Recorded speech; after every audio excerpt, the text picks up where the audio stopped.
Settle down. Yeah, I know you all missed me, but you gotta settle down now. So, today we're gonna be talking about. Grandpa, where were you? It's been like 2 weeks.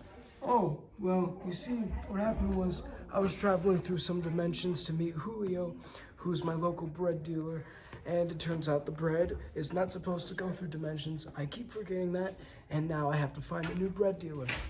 Anyways, so, my experience during the Great Dinosaur Race. So, basically, this was back in year 16. That's right, you heard me, year 16. And you see, back then, cavemen, we didn't walk. You know, you see in all the depictions of them that they walk like this, but this way is completely false because how we actually walked was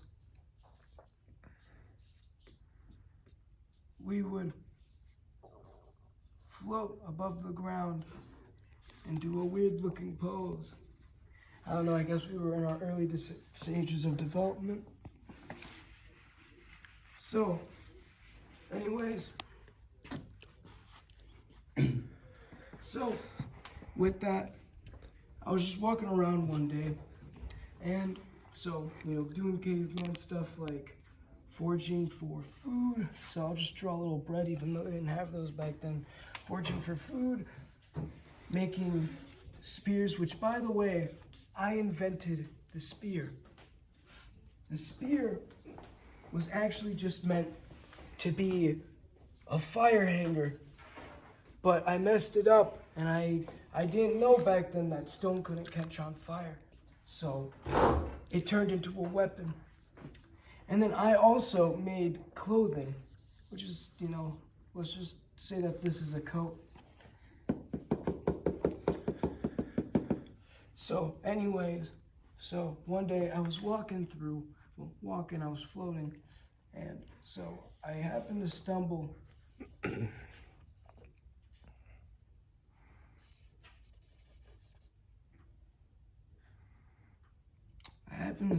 upon this dinosaur.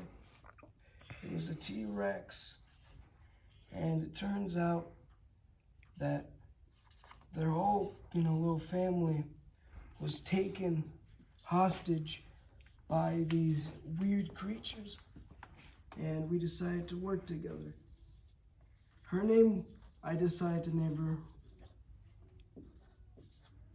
was Nico. So Nico was my pet T-Rex, and we were the best of friends. We would play soccer. Soccer existed back then, Grandpa? Yeah, it wasn't called soccer though. It was called that was the symbol for soccer. So, anyways, we would play soccer, which was actually done with human skulls, because we didn't have the concept of what a spear was. So we used bones, yes, human bones. So we would be kicking, and she didn't know how to kick, and she couldn't hit because her arms were too small, so she would just end up eating them.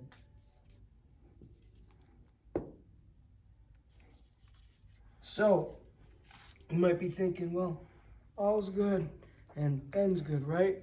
Well, no. Why would I be talking about this if it ended well? Because what happened was, one day, a weird-looking object came in, and it turns out it was a spaceship. And it was an alien race known as the Conans.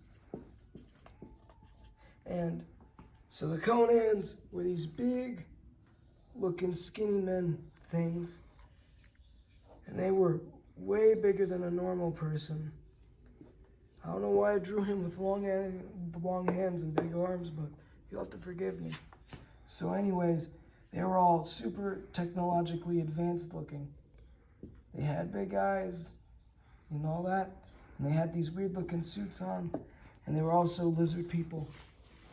And like I discussed with the lizard people, they're not to be trusted. And so they would have all these funky looking, technologically advanced suits that kind of looked cool, not gonna lie. But anyways, they started to enslave some of the early humans, including the dinosaurs, and we didn't like that very much. So I went to war with them. I took all the caveman tribes, and we set out an agreement. Now back then, humans couldn't speak; they could only do and. So that's the way we would communicate. So I would.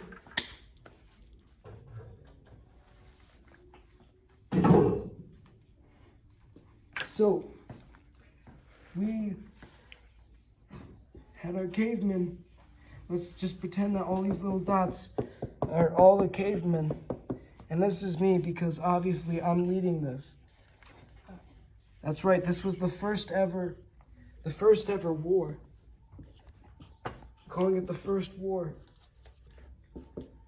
And so with these, we had this big epic cinematic battle. Like think bodies flying, dinosaurs dying, and cops. Cops? Dying. Yeah, we had our own form of cops back then. Though they didn't really do a good job. They just kind of went around rolling these primitive looking cars. They kind of looked like this. And so naturally it kind of sucked. And you needed like 5 dudes to carry it, so they kind of sucked. But anyways, so as the war progressed on and everything started, to go into chaos, until eventually it was just me left and Nico. And so we were fighting them. And then suddenly we saw from the sky a face that I'll never forget. It was a big elder cheese. And it had all these gnarly looking tentacles. And it said something, and this is the first time I heard it, and I'll never forget it.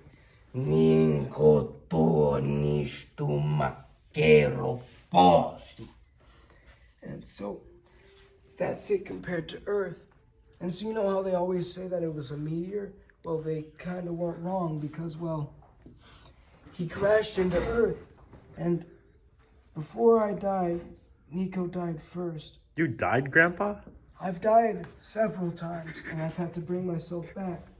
But before I died, as Nico was disintegrating, from what I could tell from the ancient language, I mumbled some of it.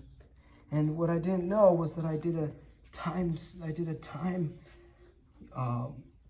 runic inscription, which was Ni to maketos compari. Boom. And so I died, but I reset the whole timeline. And that was one of my many timeline wavering adventures. Now, if you're wondering what happened to the dinosaurs, unfortunately I couldn't save them. They all died, including Nico. Not Nico. Yeah, she was a great girl until she died. And so then human history continued on, and the dinosaurs, I was able to actually make them into these weird little things I called them birds. And then the government took that and made fake birds. And so now there's no more real birds. So all the dinosaurs are dead. Anyways, that's it for my talk today. See y'all later. Oh, dang. Help. I broke my knees. I broke my